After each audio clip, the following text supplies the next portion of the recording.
Okay, I'm going to do a little video on my LP gas generator that I set up. There was one earlier I put out, but this one shows my final setup. So here we go. Electricity ever goes off in the house, I'll come out here and wheel out the generator, which usually sits right there. I've already put it out, but I bought these ramps right here to make it easier for myself and Faith to get it out of the shack here. They're very good wheelchair ramp is what it is, and they're very nice. Got an edge on it. You can see right there, an edge. It ain't gonna come off. So at any rate, I bought a 40-pound tank right there to last a long time. Got good hose to it. Got a hole through the wall with a plate on the outside that's sealable.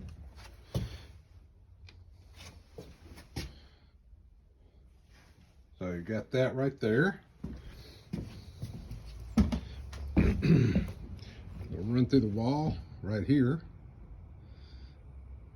I want to get a little bit longer cord, a little bit longer hose. I got a 5-foot in there. I got to splice into it, but with some fittings, so that'll be all right. Quick disconnect right there makes it easy for Faith to plug it in, and all you got to do is stand out here and pull the cord. It should start about on the second, third pull max. Okay. Once it's running, you have that cord right there, and you plug it in over here to this 30 amp right there, and it comes over here to the house, plugs in here with my shut off. With the line, with it up, that's the line cord, or the line that's coming off the Entergy side. Here would be off. Here's my LP. Gonna be my generator. This way, with this switch box, there's no way that I can backfeed from here and out the line. Going if they're happen to be working on the line, there's no way I can backfeed it. So, talk about safety. Anyway, once you get everything hooked up, you come in, come to the tank, turn the tank on,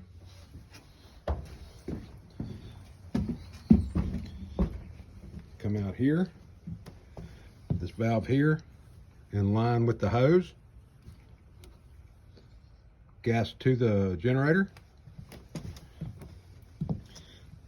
Got me a RPM and an hour meter right there. RPM set for this is 3,700 RPM for this motor, for this unit.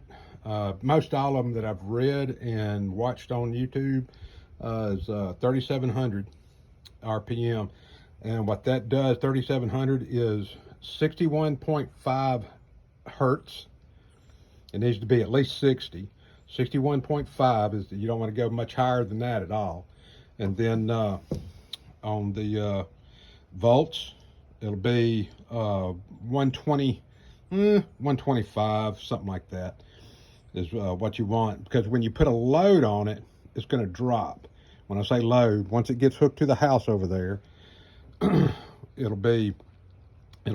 what you're going to be. That's called a load. Once it gets loaded, my house probably will do maybe 3,000 watts. I doubt it, because I've got all LED lights. I've got 3 fish tank heaters, a freezer, a refrigerator, and a small refrigerator out in my garage. But it shouldn't be no more than 3,000 watts coming out of it. And this is a 5,000 watt generator, so it should do fine. Now, I do not have it hooked up to the 220 side of my unit in my house, of my electrical in my house. I do not have it hooked up to that. Reason is, this is not a big enough generator to run it. It may, but I don't want to take a chance. There's no sense in it. If electricity goes out, I got a grill. I got propane. I can cook on the grills. My main thing is electricity during the winter, because we got fish and birds that have to stay warm in the house, and they got to have their heat, and that's my main concern.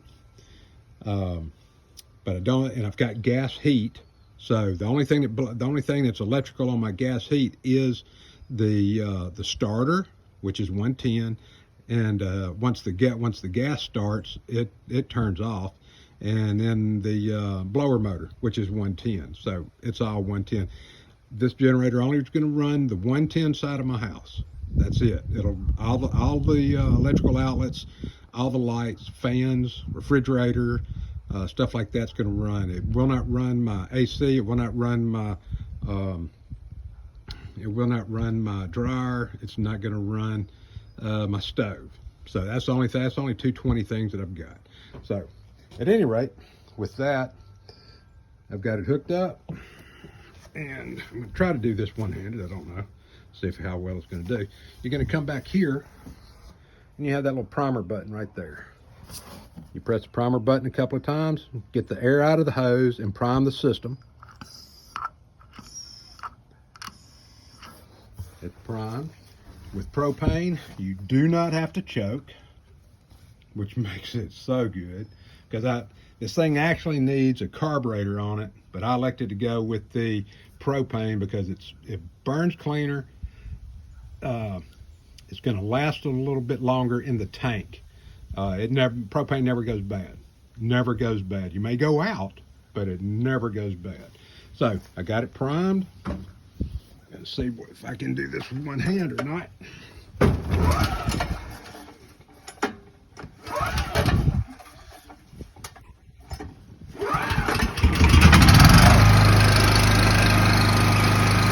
you go.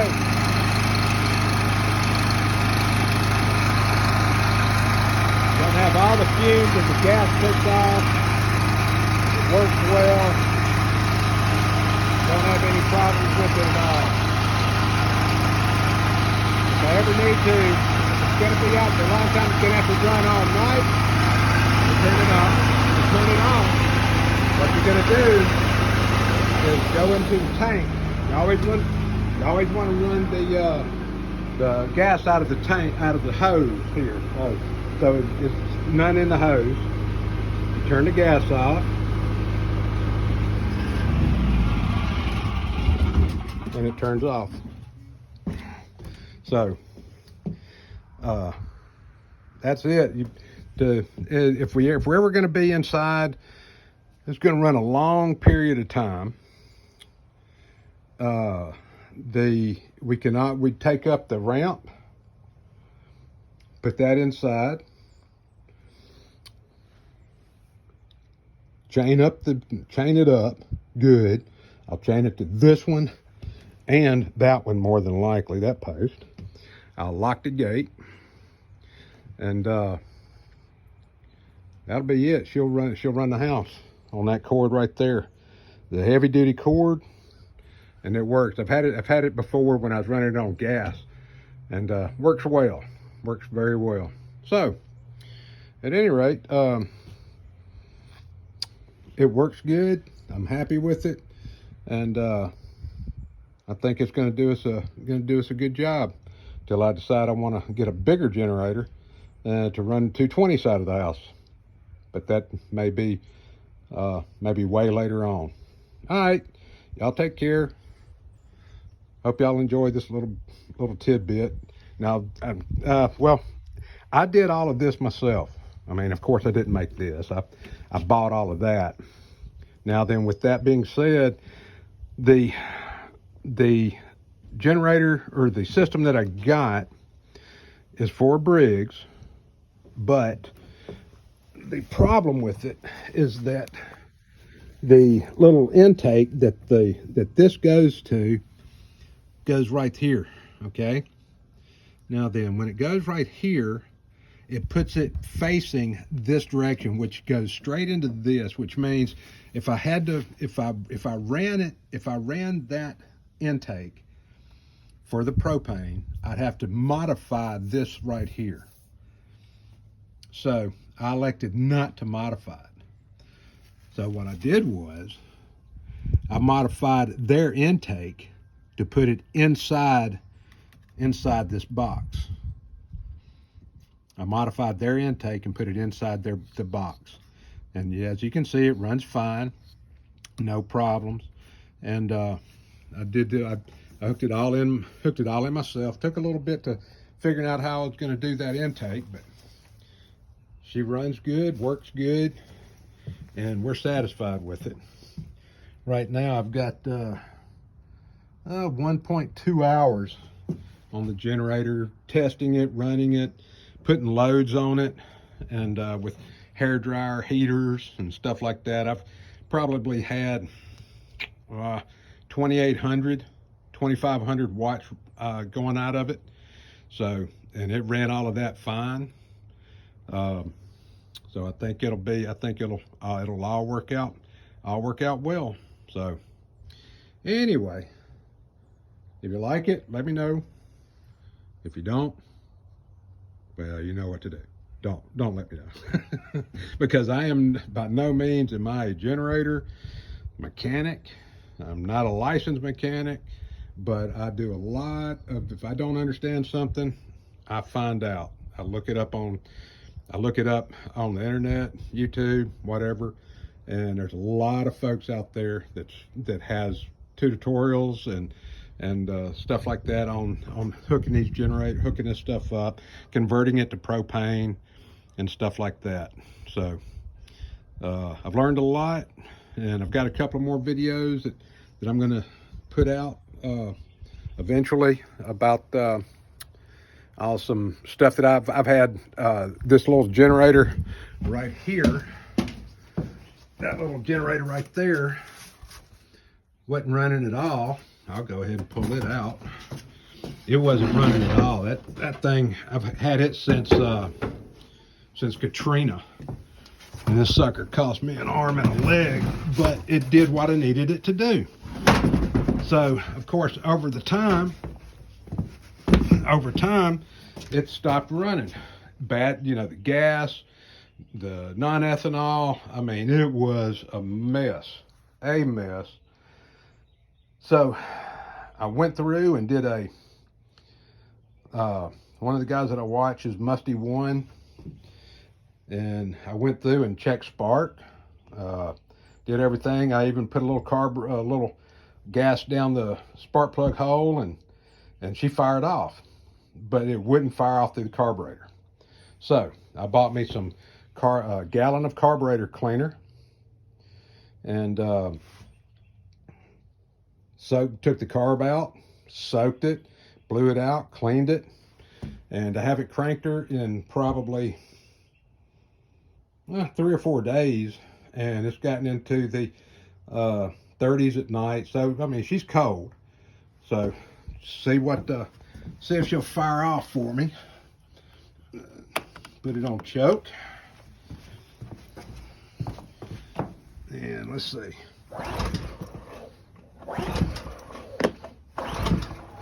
It's gonna make a liar out of me. There it is. Leave it on choke for a minute.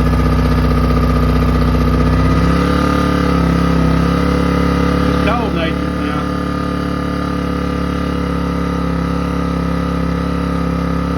There it is. All right. I got it running. I guess what I'm wanting y'all to know, that if things aren't working, there's a reason. You know what the problem is, it ain't cranking. Go to these places and look and see what the problem is. Go on YouTube, Google it, figure it out. You can save yourself a ton of money by doing it yourself. To get this one right here running, It cost me a gallon of carburetor cleaner. Just in my time to take the carburetor off, turn it off. And it took me just my time, take the carburetor off, clean the jets, do all of that, which I learned from watching these videos. And there you go. My generator's back, the one that I've had since 2004.